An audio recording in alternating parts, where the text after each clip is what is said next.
Good morning students. In this video I am going to start a new chapter of science from class 8 book, that is structure and function of cell. Okay, so first of all you have to know what is cell, then I will explain what is cell theory, and third one I will explain the variations of cell. There are some certain variations found in cell. Now see what is cell. All living organisms made up of, including plants and animals, including microscopic to huge organisms, made up of smaller units, and this unit is known as cell. Cell is also considered the structural and functional unit of life, also known as the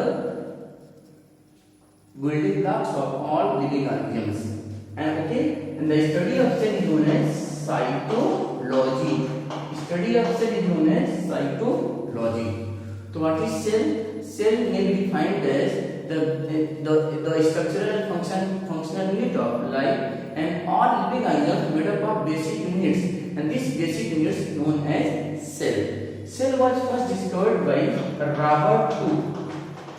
Cell was first discovered by Robert Hooke in the year 1665 from the slices of bark.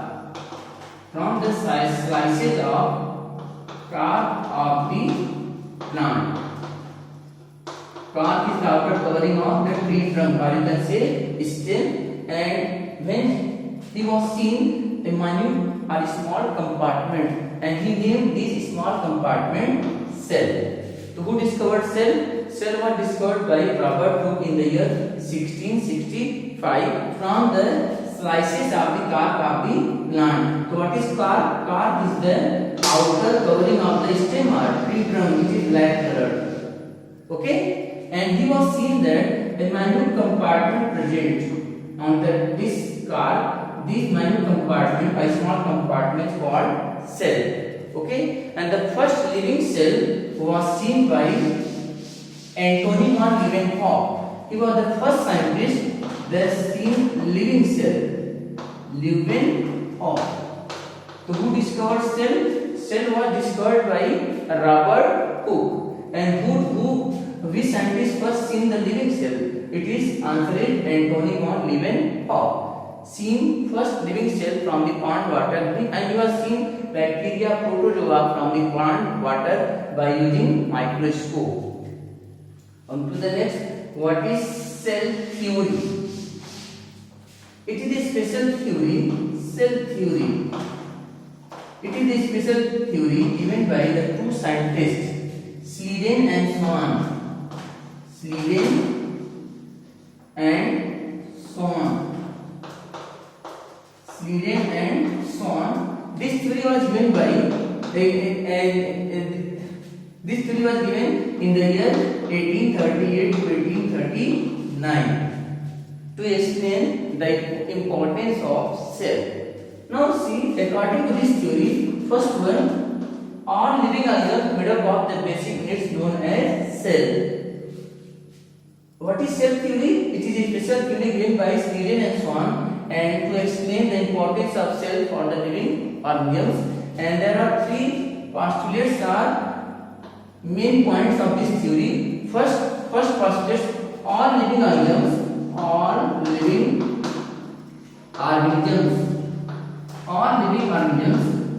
made up of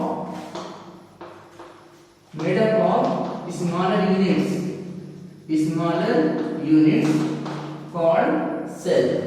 First called cell. Second point, see the second point. Second point is cell is considered the structural and functional unit of life. It is considered, or you can say cell is considered as the structural and functional unit of life. It is considered as the structural and functional unit of life. Okay, structural and functional unit of life. And third point is New cells arise from pre-existing cells. New cells arise from pre-existing. Pre-existing means old cells. Pre-existing cells. Pre-existing cells. Pre-existing means you can say the previous cells or you can say old cells. How new cells produced? By the division of the pre-existing cells are old cells. So what is cell theory? It is a special theory made by two scientists, Sleeden and Swan. According to this theory, there are three main points. First point is all living organisms made up of smaller units, or you can say made up of smaller units known as cell. Second point, cell is considered as the structural and functional unit of life, or you can say okay. And third point, new cells arise from pre-existing cells. That means always the new cells develop from the division of the old cells. So this is all about cell theory. Come to the next topic, variations of the cell. When you will see the cell, you will find that there are three variations found inside the cell. Found inside the cell. Variations of the cell. Variations of the cell. Okay, there are three variations given in your book also. Okay, first one, variation in number. I will explain one by one. Variations in number. Variations in number. Okay. Second one, variations in shape. Variations in shape. And third one, variations in size. So how many variations found in the cell? Variations in size. So how many total variations found in the cell? So there are three variations. First one is known as variations in the number. Second one is known as variations in the shape. And third one is known as variations in the size. Now let us see one by one detail. So first one, variations in number. First one, variations in number. Okay, variations in number. Variations in number. According to this, the living organism classified into two types on the basis of number of cells. First one is known as unicellular and second one is known as multicellular. First one is known as unicellular organisms. Unicellular organisms. And second one is known as multicellular organisms. Multicellular organisms. Okay, what is unicellular?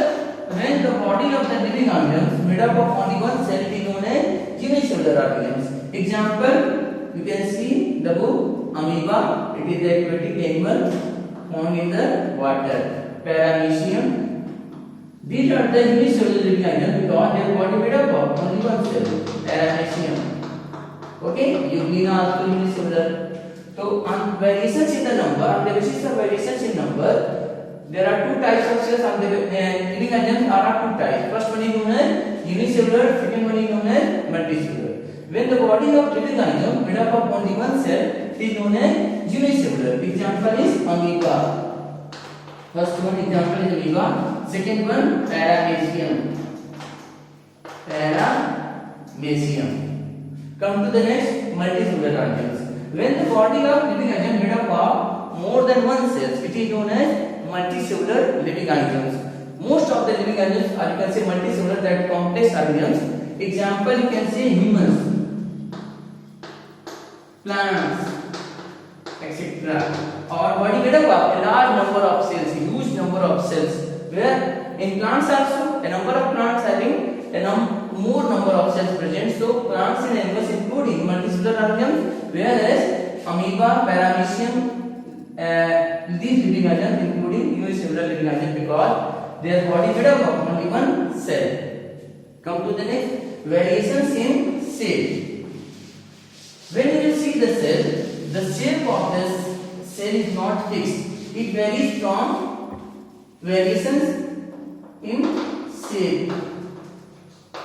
The shape of the cell may be oval, may be spherical, may be elongated, may be branched, etc. So shape of the cell we cannot fix. It depends on the nature of the body parts are where it is present. Okay. So variations in the shape according to the numbers, variations unicellular, multicellular, but shape of the cell is not fixed. It may be oval like this. It may be spherical like this. It may be elongated like this. It may be branched like this. The shape of the cell is not fixed. It varies. Okay. Now there are some shapes given in your book like nerve cell, okay, muscle cells.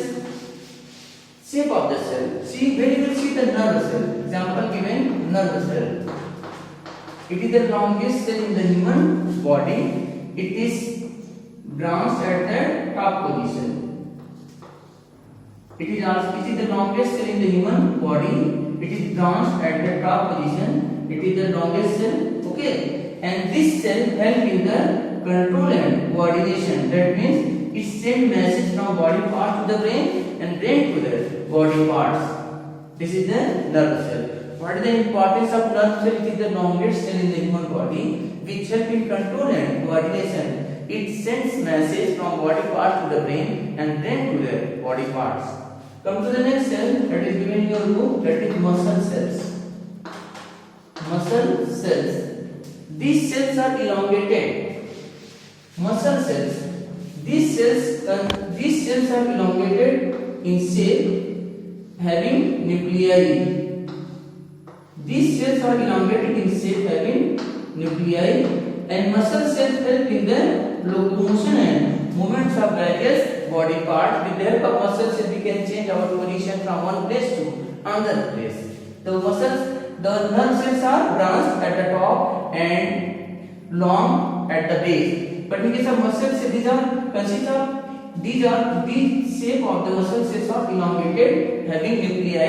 Okay, and it help in the control and coordination. Come to the third that is given in your book. That is in case of amoeba.